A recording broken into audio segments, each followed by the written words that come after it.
Friends வந்துட்டேன் தூக்கி போடுற பவுச்சை வச்சு 11 ரிவ்யூஸ் ஐடியாஸோட வந்திருக்கேன். 1 இல்லை 2 இல்லை 11 ரிவ்யூஸ் ஐடியா ஷேர் பண்ணியிருக்கேன். வாங்க டைம் வேஸ்ட் பண்ணாமல் வீடியோக்குள்ளே போகலாம். Welcome to 3 Days 3 Topics. Tip number 1. First tip என்ன அப்படின்னு பார்க்கலாம். இதுக்கு வந்து பார்த்தீங்க அப்படின்னா தீர்ந்து போன ஒரு பவுச் தான் நான் வந்து எடுத்திருக்கேன். இதுக்கு எல்லாமே பவுச் தான் எடுத்திருக்கேன். அதனால் திருப்பி அதை சொல்லணும்னு அவசியம் இல்லை. உங்களுக்கே கொஞ்சம் டென்ஷன் ஆயிரும். இப்போ அந்த பவுச்சோட மேல் போர்ஷன் நமக்கு தேவையில்லை. அதை மட்டும் கட் பண்ணி எடுத்துக்கலாம். கத்திரிக்கோல் எப்போதுமே நம்ம வீட்டில் கொஞ்சம் மொக்க கத்திரிக்கோலாக தான் இருக்கும். அட்ஜஸ்ட் பண்ணிக்கோங்க. இப்போ கட் பண்ணி எடுத்தாச்சா? கட் பண்ணி எடுத்ததுக்கு அப்புறமா இது என்னவா யூஸ் பண்ண போகிறோம்னா ஒரு டஸ்ட்பின்னோட இன்னர் லைனராக தான் நம்ம வந்து யூஸ் பண்ண போகிறோம். ப்ளவுஸுக்கு மட்டும்தான் லைனர்லாம் கிடையாது, டஸ்ட்பினுக்கு கூட யூஸ் பண்ணலாம். இப்போ அந்த மாதிரி வேஸ்ட்டு ஸ்வீட் பாக்ஸ் இருந்துச்சு அப்படின்னா அதை எடுத்து இந்த மாதிரி போட்டு வச்சுக்கோங்க. போட்டு வச்சிட்டிங்க அப்படின்னா நமக்கு ஒரு சூப்பரான டஸ்ட்பின் லைனர் வந்து ரெடி ஆகிடும். இது வந்து சின்ன சைஸில் வேணும் அப்படின்னா நீங்கள் அதுக்கேற்ற மாதிரியே கட் பண்ணிக்கலாம். இல்லை வந்து டஸ்ட்பின் கொஞ்சம் பெரிய சைஸாக இருக்கணும் அப்படின்னா அதோட கூட நீங்கள் விட்டுறலாம். கொஞ்சம் நிறைய டஸ்ட் வந்து கலெக்ட் பண்ணுற மாதிரி நமக்கு வந்துட்டு இருக்கும். இப்போ நான் அந்த அளவுக்கு ஏற்ற மாதிரியே நான் வந்து கட் பண்ணி உள்ளே போட்டுக்கிறேன். அப்புறம் அதுக்கு க்ளோஸ் பண்ணுற மூடியோட சென்டர் போர்ஷன் நமக்கு தேவையில்ல, அதை கட் பண்ணி உரமாக வச்சுட்டு க்ளோஸ் பண்ணி எடுத்து வச்சுக்கிறேன். இப்போ நம்மளோட டஸ்ட்பின் லைனர் வந்துட்டு ரெடி ஆகிடும். இதுக்கு டப்பாலேயே சீவி போடலாமே அப்படின்னு நீங்கள் கேட்குறது எனக்கு புரியுது. இந்த மாதிரி ட்ரையான வேஸ்ட்டாக இருந்துச்சுன்னா ஓகே. பட் கிச்சன் வேஸ்ட்டாக இருந்துச்சு அப்படின்னா டஸ்ட்பின் அழுக்காயிரும். பார்த்தீங்களா, லைனர்னால் அப்படியே தூக்கி போட்டுட்டு வாஷ் பண்ணிவிட்டு நம்ம மறுபடியும் ரீயூஸ் பண்ணிக்கலாம். நான் ரெக்கார்ட் பண்ணுறப்பே நீங்கள் என்னென்ன கேள்விலாம் கேட்பீங்க அப்படின்னு என் மண்டைக்குள்ளே ஓடிக்கிட்டே இருக்குது. Tip number 2. அடுத்த டிப் என்ன அப்படின்னு பார்க்கலாம். அதே பேக் தான் எடுத்திருக்கேன். அந்த பேக்குக்கு பின்னாடி இந்த மாதிரி ஹோல்ஸ் போட்டுக்கோங்க. நான் முன்னாடி சொன்ன மாதிரி பெரிய சைஸாக இருந்துச்சுனாலும் ஓகே தான். நான் அதை கட் பண்ணதுனால எதுக்கு இன்னொரு விதை வேஸ்ட் பண்ணுவானே, அதிலே செஞ்சு காட்டிடுவோமே அப்படின்ட்டு செஞ்சு காட்டுறேன். ஒரு 5 ஹோல் வந்து நான் வந்து போட்டிருக்கேன். போட்டு முடிச்சுட்டு அதை தோட்டத்து மண்ணை வந்து ஃபில் பண்ணிவிட்டு அதில் வந்து புதினா செடி நட்டு வைக்கலாம், டேபிள் ரோஸ் நட்டு வைக்கலாம். அப்புறம் இன்னும் சில பல இதர செடிகள்லாம் நம்ம வந்து நட்டு வச்சுக்கலாம். நம்ம வீட்டில் கிச்சனுக்கு பக்கத்தில் விண்டோ இருந்துச்சு அப்படின்னா அழகாக புதினா வளர்த்து அதை வந்து அப்படியே வீட்டிலே பறித்த புதினா மாதிரி ரொம்ப மனமாக இருக்கும். கண்டிப்பாக ட்ரை பண்ணி பாருங்கள். இந்த மாதிரி நிறைய பேக்ஸ் வச்சுருந்தீங்க அப்படின்னா நிறைய செடிகள் வளர்க்கலாம். நீங்களே வந்து ஒரு ஹோம் கார்டனை உருவாக்கிடலாம். நெக்ஸ்ட் டிப் என்ன அப்படின்னு பார்க்கலாம். Tip number 3. என்னடா பக்கத்தில் இருக்கேன்னு பார்க்காதீங்க. அதை கண்டினியூஷனாக ஒரு டிப்பு தான் வந்து பார்க்க போகிறோம். அதுக்கு நான் இன்னொரு கவர் நான் வந்து பெரிய சைஸில் நான் வந்து எடுத்து வச்சுருக்கேன். இப்போ எடுத்து வச்சுட்டு தண்ணியை வந்து உள்ளே ஃபில் பண்ணி வச்சுட்டேன். அந்த மூடியில் ஹோல் தான் போட போனேன். ஆனால் பார்த்தீங்க அப்படின்னா அது வந்துட்டு பைப் லைன் போடுற மாதிரி நீளமாக போயிடுச்சு. ஸோ என்ன மாதிரி நீங்களும் பண்ணாதீங்க. அழகாக நிதானமாக நெருப்பில் காமிச்சு ஹோல்ஸ் போட்டிங்க அப்படின்னா பார்க்குறதுக்கு கண்ணுக்கு லட்சணமாக இருக்கும். இல்லை அப்படின்னா அது மாதிரி குரங்கு மூஞ்சி மாதிரி தான் இருக்கும். ஸோ இந்த தப்பை நீங்களும் பண்ணிடாதீங்க. இப்போ நமக்கு ஹோம் கார்டனுக்கு தண்ணி ஊற்றுறதுக்கான ஒரு பவுச் வந்து ரெடி ஆகிடும். ரொம்ப அழகாக இருக்கும். நம்மளே சொன்ன மாதிரி ஊக்க வச்சு நீங்கள் வந்து குட்டி குட்டியாக ஹோல்ஸ் வந்து நிறையா போட்டிங்க அப்படின்னா ஷவர் மாதிரி அழகாக கொட்டும். நம்ம தான் மங்கி ஃபேஸ் ஆட்டம் போட்டிருக்கோமே, அது கொஞ்சம் கொடூரமாக தான் கொட்டுது. இருந்தாலும் அட்ஜஸ்ட் பண்ணிக்கோங்க. உங்களோட இண்டோர் பிளான்ஸ்க்கு இதில் தண்ணி ஊற்றுறதுக்கு ரொம்பவே ஹெல்ப்ஃபுல்லாக இருக்கும். பட் நல்லா வாஷ் பண்ணிவிட்டு க்ளீன் பண்ணிவிட்டு அதுக்கப்புறமா தண்ணி ஊற்றுங்க. டிப் நம்பர் 4 என்னென்னு பார்க்கலாம். அதே இதை தான் நான் வந்து எடுத்து வச்சுருக்கேன். தண்ணி எல்லாத்தையும் எடுத்துகிட்டு தண்ணி எடுத்து முடிச்சுட்டு வெறும் எம்டி பேக்காக தான் நான் வந்து வச்சுருக்கேன். இப்போ எம்டி பேக்காக ஃபுல்லாக வந்து எடுத்து முடிச்சிடலாம். இதுக்கு மேலே உங்களுக்கு பிடிச்ச கலர் பேப்பர் இல்லை எது வேணாலும் நீங்கள் வந்து ஒட்டிக்கலாம். இல்லை பெயிண்ட் பண்ணணும் அப்படின்னு நினச்சாலும் பெயிண்ட் பண்ணிக்கலாம். நான் வந்து ஒரு ஹார்ட் ஷேப்பில் ஒரு இது இருந்துச்சு. ஸோ அதை வந்து ஃபுல்லாக வந்து ஒட்டிட்டு அந்த ஷேப்புக்கு ஏற்ற மாதிரியே கட் பண்ணி எடுத்துட்டேன்.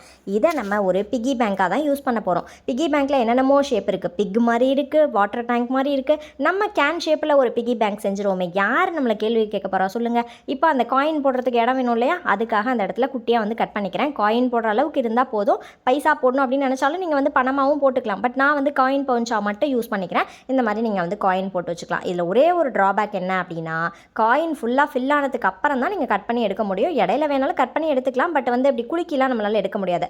ஸோ 2 in 1 பெனிஃபிட் தான். சில பேர் வந்து கையில் காசு இருந்தால் நிற்காது அப்படின்னு நினச்சிங்கன்னா அதில் தாராளமாக போட்டு வச்சுக்கலாம். அடுத்த டிப் என்ன அப்படின்னு பார்க்கலாம். மேலே இருக்க போர்ஷனை கட் பண்ணி எடுத்து வச்சுருக்கேன். இப்போ இந்த போர்ஷனை மட்டும்தான் நான் வந்து யூஸ் பண்ணியிருக்கேன். இப்போ இந்த பீஸை வச்சு நம்ம நிறைய மல்டிபர்பஸ் ரீயூஸ் தான் வந்து பார்க்க போகிறோம். ஃபஸ்ட்டு இந்த இடத்துல ஒரு ரெக்டாங்கிள் வந்து போட்டுக்கோங்க. ரெக்டாங்கிள் போட்டு முடிச்சுட்டு அந்த ரெக்டாங்கிளை அழகாக வந்து கட் பண்ணி எடுத்துக்க போகிறோம். ரெக்டாங்கிள் தான் போடணும்னு கிடையாது. நீங்கள் வந்து சர்க்கிள் போடுறதுனாலும் நீங்கள் வந்துட்டு சர்க்கிள் வந்து போட்டுக்கலாம். இப்போ பார்த்தீங்கன்னா தெரியும், இது வந்து ஒரு கைப்பிடி வச்சு அழகான ஒரு கட்டப்பை வந்து ரெடி ஆகிடுச்சு. ஹோம்மேடு கட்டப்பை. என்ன தான் நம்ம ட்ரெஸ்ஸு கடைக்கு போய் ட்ரெஸ்லாம் வாங்கினாலும் எக்ஸ்ட்ரா ஒரு கேரி பேக் கொடுங்களேன் அப்படின்னு சொல்லி வாங்கினா தான் நமக்கு வந்து திருப்தியாக இருக்கும். 10,000 லட்சக்கணக்கில் போட்டு புடவெல்லாம் வாங்கியிருப்போம். அதில் வராத திருப்தி எக்ஸ்ட்ரா ஒரு பை கொடுத்தாங்கன்னா அவ்வளோ ஒரு திருப்தியாக இருக்கும். என்ன மாதிரி யாருக்கெல்லாம் இருக்கும்னு கமெண்ட் பண்ணுங்கள். இதில் வந்து பார்த்திங்க அப்படின்னா ட்ராவல் போகிறப்ப ஷூலாம் வச்சு எடுத்துகிட்டு போகணும் அப்படின்னா நீங்கள் தாராளமாக வச்சுக்கலாம். ஷூ வைக்கிறப்ப மூஞ்ச பார்த்து வச்சுக்கோங்க. அப்போ தான் நமக்கு வந்துட்டு 2 ஷூவும் வந்துட்டு பர்ஃபெக்டாக வந்துட்டு வைக்க முடியும். இப்போ வந்து உங்கள் குழந்தைங்க வந்து ஒரு டென்னிஸ் விளையாட போகிறாங்க, அந்த பேக்கில் கேரி பண்ணிட்டு போகணும் அப்படின்னா இந்த மாதிரி பேக்கில் போட்டு வச்சிட்டிங்க அப்படின்னா எந்த டிஸ்டர்பும் இல்லாமல் இருக்கும். டிப் நம்பர் 6 என்னன்னு பார்க்கலாம். இந்த பையை வந்து பார்த்திங்க அப்படின்னா நான் மறுபடியும் நிறைய மல்டி பர்பஸ் பண்ணலான்னு சொன்னேன். பார்த்தீங்களா, இப்படியே யூஸ் பண்ணுறதுக்கு ஒரு மாதிரியாக இருக்கும். அதனால் இது என்ன பண்ணலான்னு பார்த்தீங்க அப்படின்னா இதுக்கு நம்ம தலைகீழாக எப்படி திருப்புறது அப்படின்ற ட்ரைனிங்கை நம்ம வந்து எடுத்துக்க போகிறோம். அதே மாதிரி இந்த பேக்கை வந்து அழகாக தலைகீழாக வந்து திருப்புறோம். இது தலைகீழாக திருப்புறது சாதாரண விஷயம் கிடையாது. இதுக்கு ரொம்ப பொறுமை தேவைப்படும். நல்லா ஸ்ட்ராங்காக இருக்கும். அதனால் கொஞ்சம் நிதானமாக நிறுத்தி கொஞ்சம் கொஞ்சமாக திருவி இந்த அலுமினிய பாத்திரத்துக்கெலாம் வந்துட்டு ஒடுக்கெடுப்பாங்க பார்த்தீங்களா, அது மாதிரி கொஞ்சம் கொஞ்சமாக ஒடுக்கெடுத்து அதை திருப்பி வச்சுருக்கேன். ஆனால் திருப்பி வச்சதுக்கப்புறம் அவுட்புட் பார்த்திங்க அப்படின்னா சூப்பராக இருக்கும். இப்போ இதை மறுபடியும் நம்ம எதுக்கெலாம் யூஸ் பண்ணலாம் அப்படின்றத பார்த்துடலாமா?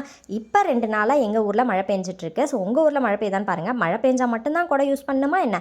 வெயில் அடித்தாலும் குடை யூஸ் பண்ணலாம். இது மாதிரி தான் நீங்கள் வந்துட்டு ஒரு குடை கேரி பண்ணுற பேக்காக யூஸ் பண்ணிக்கலாம். இப்போ வந்து ஈரத்தோட குடை வைக்கிறீங்க அப்படின்னா எல்லா ஈரத்தையும் அது வந்து தியாகம் பண்ணி கலெக்ட் பண்ணிக்கும். இதை அப்படியே நீங்கள் ஹேண்ட்பேக் உள்ள வச்சுட்டு நீங்கள் வந்து யூஸ் பண்ணிக்கலாம். இது இன்னும் சொல்ல போனால் இது அப்படியே ஸ்ட்ராங்காக வந்து நிற்கும் நம்ம டேபிளில் வச்சோம் அப்படின்னா. Tip number 7. அடுத்த டிப் என்ன அப்படின்னு பார்க்கலாம். சேம் அதே தான். இதை வந்து நம்ம இப்போ எங்கேயாவது டூர் போகிறோம் அப்படின்னா குளிச்சுட்டு அந்த வெட் கிளாத்து வெட் இன்னர்ஸ்லாம் இருக்கும் இல்லையா, அதை கேரி பண்ணுற பேக்காக யூஸ் பண்ணிக்கலாம். அப்படியே உள்ளே தூக்கி போட்டு அப்படியே வந்துட்டு நம்ம எந்த ட்ராவல் பேக்கில் வச்சுருக்கோமோ அந்த ட்ராவல் பேக்கில் வந்து வச்சுக்கலாம். கொஞ்சம் கூட வந்து வாட்டர் லீக்கே ஆகாது. ரொம்ப வாட்டர் ப்ரூஃப். Tip number 8. அடுத்த டிப் என்ன அப்படின்னு பார்க்கலாம். அதே பை தான் நான் வந்து எடுத்து வச்சுருக்கேன். இந்த டிப் என்னென்னு பார்த்தீங்க அப்படின்னா, ஆயில் கவர் வாங்கணும். பாதி ஆயிலை வந்து ஊற்றிடுவோம். கடைசியில் கொஞ்சோண்டு மட்டும் மீதி இருக்கும். ரொம்ப டென்ஷன் ஆகும். அது எங்கே வைக்கிறது, கீழே ஊற்றிடுமே அப்படின்னு ரொம்ப டென்ஷன் ஆகும். அந்த டைமில் நம்மளோட பேக் எடுங்க. அந்த பேக்குள்ளே அழகாக மீதி இருக்கிற ஆயில் பாக்கெட்டை அப்படியே வச்சுருங்க. ஆயில் ப்ரூஃப், வாட்டர் ப்ரூஃபாக இருக்கும். ஹீட் ப்ரூஃப் மட்டும்தான் கிடையாது. மற்றபடி எல்லா ப்ரூஃபும் உண்டு. கீழே சாயவே சாயாது. எண்ணெய் ஊற்றினாலும் அதுக்குள்ளேயே தான் ஊற்றும். நீங்கள் அழகாக தாராளமாக க்ளீன் பண்ணி யூஸ் பண்ணிக்கலாம். Tip number 9. அடுத்த டிப் என்ன அப்படின்னு பார்க்கலாம். இதுக்கும் அதே பை தான் நான் வந்து எடுத்து வச்சுருக்கேன். இந்த பை எதுக்குன்னு பார்த்தீங்க அப்படின்னா, பேக்கோட லைனராக யூஸ் பண்ண போகிறோம். இப்போ வந்து டிஃபன் பாக்ஸ் குழந்தைங்களுக்கு கொடுத்து விட்றீங்க, சாம்பார் கீழே ஊற்றிடும் அப்படின்னு பயம் இருந்ததுன்னா, டிஃபன் பாக்ஸ் அதுக்கப்புறம் ஸ்நாக்ஸ் பாக்ஸ் என்னென்னலாம் இருக்கோ அதை வச்சுட்டு வாட்டர் பாட்டிலும் வேணாலும் நீங்கள் வந்து வச்சுக்கலாம். அது நீங்கள் எடுக்கிற அந்த பவுச்சோட சைஸை பொறுத்து. சில பேர் பார்த்தீங்க அப்படின்னா ஸ்கூல் பேக்கில் லஞ்சையும் வச்சு எடுத்துகிட்டு போவாங்க. சில பேர் லஞ்ச் பேக்கு தனியாக வந்து எடுத்துகிட்டு போயிடுவாங்க. இப்போ ஸ்கூல் பேக்கில் எடுத்துகிட்டு போகிறீங்க அப்படின்னா பேக்கில் கொட்டிடுமோ சிந்திடுமோ அந்த பயம் இருந்ததுன்னா இதை லைனராக யூஸ் பண்ணி வச்சுக்கலாம். சாம்பார் சிந்தினாலும் அந்த கவர்க்குள்ளேயே தான் சிந்தும். அதையும் நம்ம வாஷ் பண்ணி ரீயூஸ் வந்து பண்ணிக்கலாம். ஸோ ரொம்ப ஹெல்ப்ஃபுல்லாக இருக்கும். கண்டிப்பாக அந்த ஹேக்கை ட்ரை பண்ணி பாருங்கள். Tip number 10. அடுத்த டிப் என்ன அப்படின்னு பார்க்கலாம். இதுக்கும் அந்த பேக் தான் நான் வந்து எடுத்து வச்சுருக்கேன். ஆனால் இதுக்கு கைப்பிடி தேவையில்லை. அதனால் அந்த கைப்பிடியோடு நான் வந்துட்டு கட் பண்ணி எடுத்து வச்சுக்கிறேன். இதில் ஏற்கனவே நம்ம 2 பார்ட் வந்து போட்டிருக்கோம். பார்ட் 4ம் வேணும் அப்படின்னா கீழே மறக்காமல் ரெட் ஹார்ட் கொடுங்க. எத்தனை ரெட் ஹார்ட் வருதுன்றதை பார்த்துட்டு நம்ம பார்ட் 4ம் அப்லோட் பண்ணிவிடுவோம். ரொம்ப யூஸ்ஃபுல்லாக இருக்கும். தூக்கி போட மனசே வராது. இப்போ இதுக்கு வந்து சார்ஜர் எடுத்துக்கோங்க. அந்த சார்ஜர் ஹோல் எந்த இடத்துல இருக்கோ அதுக்கேற்ற மாதிரி ஹோல்ஸை மார்க் பண்ணிக்கோங்க. ஹோல்ஸ் மார்க் பண்ணிவிட்டு அந்த இடத்துல ஹோலும் வந்து போட்டுருங்க. இந்த ஃபோனோட சார்ஜர் போர்ட் பார்த்தீங்க அப்படின்னா மேலே இருக்குது. சப்போஸ் கீழே இருந்துச்சு அப்படின்னா அடியில் வந்து ஒரு ஹோல் வந்து போட்டு ஒயர் அந்த வழியாக நீங்கள் வந்து இழுத்து வச்சுக்கலாம். இப்போ அதை மாட்டிட்டோம் அப்படின்னா நமக்கு பார்க்குறதுக்கு ஒரு மொபைல் ஹோல்டர் வந்து ரெடி ஆகிடும். சார்ஜ் போடுறப்ப எங்கே வைக்கிறது, கீழே விழுந்துருமோன்ற பயம் நமக்கு தேவையே இல்லை. ஃபோன் தெரியணும் அப்படின்றதுக்காக யூ ஷேப்பில் வந்து கட் பண்ணியிருக்கேன். அந்த ஹோல் வழியாக சார்ஜரை விட்டு அப்படியே இது பண்ணிட்டீங்க அப்படின்னா ஆணி அடிக்கணும் அப்படின்னு எந்த அவசியமே இருக்காது. Tip number 11. Last tip. இதுதான் முக்கியமான டிப்பு. இதுக்கு வந்து பார்த்திங்க அப்படின்னா ஒரே சைஸில் இருக்க 3 கவர் நான் வந்து எடுத்திருக்கேன். 3 கவரோட மேல் கொண்டையுமே நமக்கு தேவையில்லை. அந்த 3 கவரோட மேல் கொண்டையும் அழகாக வந்து கட் பண்ணி எடுத்துடலாம். நான் முன்னாடியே சொன்ன மாதிரி கை மட்டும்தான் வேலை செய்யுது, கத்திரிக்கோல் வேலை செய்ய மாட்டுது. அதனால் கொஞ்சம் பார்த்து நிதானமாக நான் வந்து கட் பண்ணி எடுத்துக்கிறேன். இப்போ ஃபுல்லாக வந்து கட் பண்ணி எடுத்து முடிச்சாச்சா? கரெக்டாக 3 கவர் எடுத்து வச்சுருக்கேன். உள்ளே ஃபுல்லாக நல்லா க்ளீன் பண்ணி வாஷ் பண்ணி எடுத்துகிட்டு வந்து வச்சுட்டேன். அடுத்தது நமக்கு ஒரு பெரிய சைஸில் இருக்க கைப்பிடி வச்ச ஒரு மஞ்சப்பை இல்லை இந்த மாதிரி ஷாப்பிங் பேக் ஏதாவது இருந்துச்சுன்னா ஓகே தான். இந்த பவுச்சுக்கு ஏற்ற மாதிரி வச்சுக்கோங்க. ஏன்னா சில பேர் பெரிய சைஸ் கூட எடுக்கலாம். 2 லிட்டர் கூட எடுக்கலாம். 1 லிட்டர் இருக்குது, 1/2 லிட்டர் இருக்குது. நீங்கள் எது எடுக்கிறீங்களோ அதுக்கு ஏற்ற மாதிரி வச்சுக்கோங்க. வச்சுட்டு கைப்பிடி ரொம்ப முக்கியம். அந்த கைப்பிடி இருக்கிற மாதிரி பார்த்து அளவு எடுத்து கட் பண்ணிக்கோங்க. லாஸ்ட் வரைக்கும் கட் பண்ணிவிட்டு ஓப்பன் பண்ணிங்க அப்படின்னா நல்லா நீளமான ஒரு இது வந்து நமக்கு கிடைக்கும்.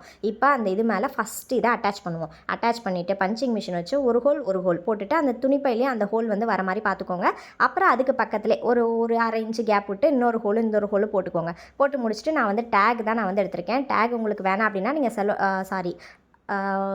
ஸ்டாப்லர் பின் கூட யூஸ் பண்ணிக்கலாம். ரொம்ப ஜாம் ஆகுது இன்றைக்கி என்னன்னு தெரியல. அப்புறம் அந்த டேகை போட்டு ஃபுல்லாக அந்த மாதிரி நல்லா டைட் பண்ணிக்கோங்க. டைட் பண்ணிட்டீங்க அப்படின்னா சூப்பரான ஒரு chappal stand, hanging chappal stand ready ஆகிடும். இது ஆன்லைனில் நிறைய அவைலபிளாக இருக்குது.